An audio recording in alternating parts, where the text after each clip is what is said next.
In 1977, we sent a message to the stars. It's still traveling.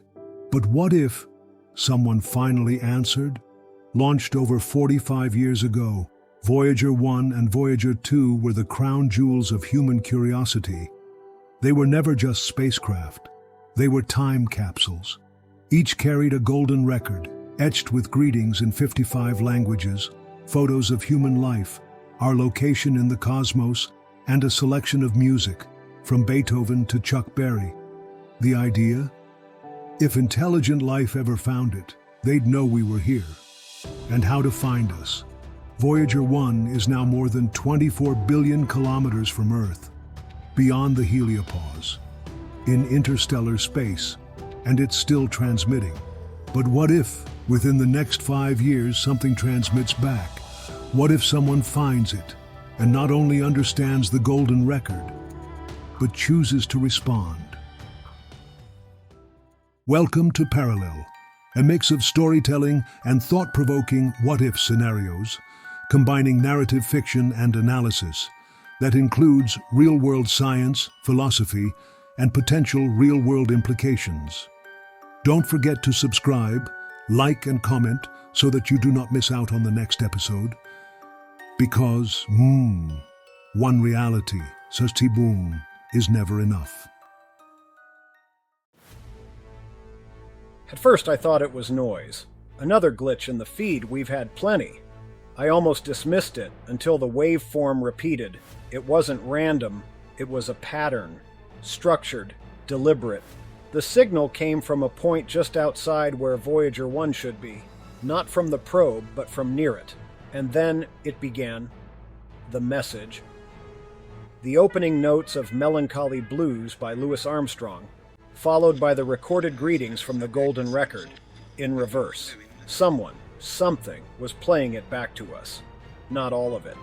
Just enough to say, "We got your message." I stared at the screen as the playback ended. And then, one final ping, translated, mathematically precisely. 3 words. "We are coming." Oh my God, they found it.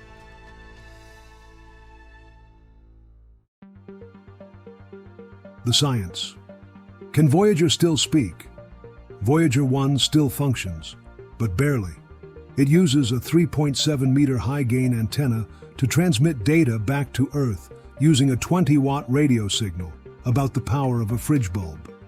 That signal takes over 22 hours to reach Earth. It now lies in the Ophiuchus constellation, traveling at over 17 kilometers per second, roughly 38,000 miles per hour. It was never built to return, only to go, and go, and go. The golden record is made of gold-plated copper. It's durable, designed to last 1 billion years in the cold vacuum of space. It includes instructions, engraved in scientific code, on how to play it, mathematical concepts, pulsar maps, rotational symbols. If any civilization is advanced enough to find Voyager, they likely understand physics. And now, maybe they do. What's happening now? Who monitors Voyager? Voyager's signal is monitored by NASA's Deep Space Network, with massive radio antenna complexes in California, Spain, and Australia. These stations receive data from all deep space missions, but Voyager is the farthest. Even routine communication is a miracle of precision. Any anomalous return, especially from another source nearby, would cause immediate global alerts within scientific communities. But that's just the start. The scientists at the Search for Extraterrestrial Intelligence, or SETI, are always scanning for techno-signatures, signs of intelligent life. So if a signal matching the contents of the Golden Record comes back, it won't go unnoticed. It will be the loudest whisper in human history. I wish to extend greetings.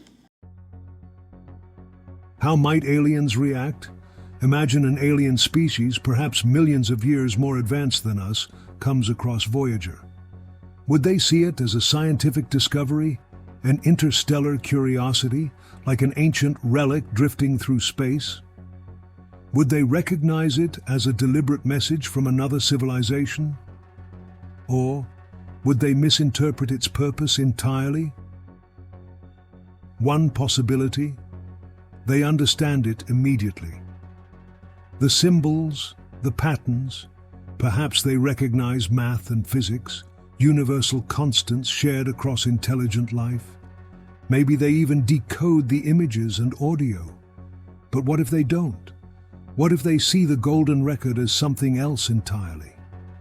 A religious artifact, a strange piece of alien technology, a distress signal? What if, like us, they also didn't know if there was another intelligent species in the universe? And then, what if they think it's an invitation?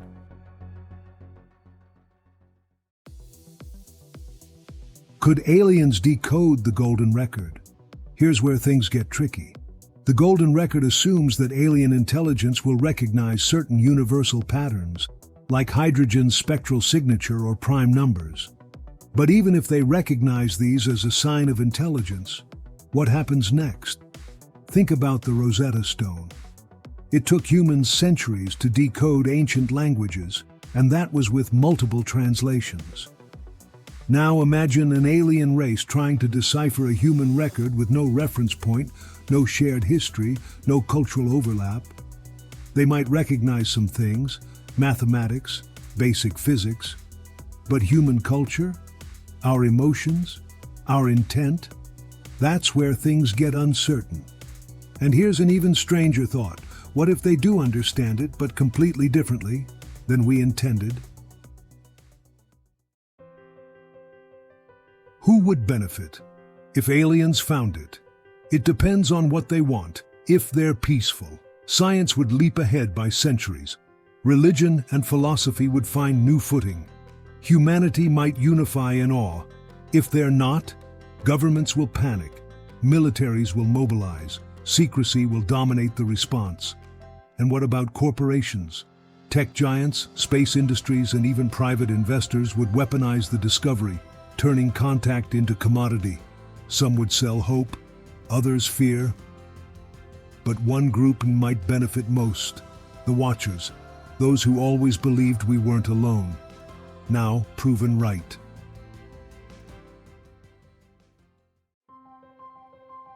What might the societal impact be when we discover we are not alone? The moment the signal is verified, nothing will be the same. Religions may reframe humanity's place in the cosmos. Some will feel empowered, others obsolete. Governments will face pressure to act, prepare, respond, or even hide the truth. Online, belief will battle denial. Conspiracy will dance with revelation. But beneath the chaos lies something more profound. For the first time in history, humanity will share one truth: we are not alone. Children born that year will grow up knowing. Books will change.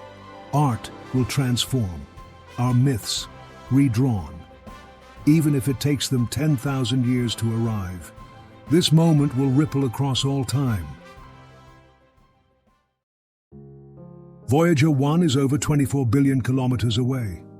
That's around 159 astronomical units, with 1 astronomical unit being the distance from Earth to the Sun. If a civilization found it and chose to come, their speed will tell us everything. At light speed, approximately 22 hours to reach us. At 10% light speed, about 9 months. But we don't know how fast they can go. We just know where the signal came from, and that it wasn't ours. It took us 1 billion years to send one voice into the void, and now the void is answering. So maybe this is our real first contact. Not landing ships, not glowing lights, just a whisper from the dark: we heard you, and we are coming. Thank you so much for listening in to this episode of Parallel. If you have an idea for a future episode, drop it in the comments below. Don't forget to like and subscribe, as it really does help the channel grow its audience. Until the next episode, remember, one reality is never enough.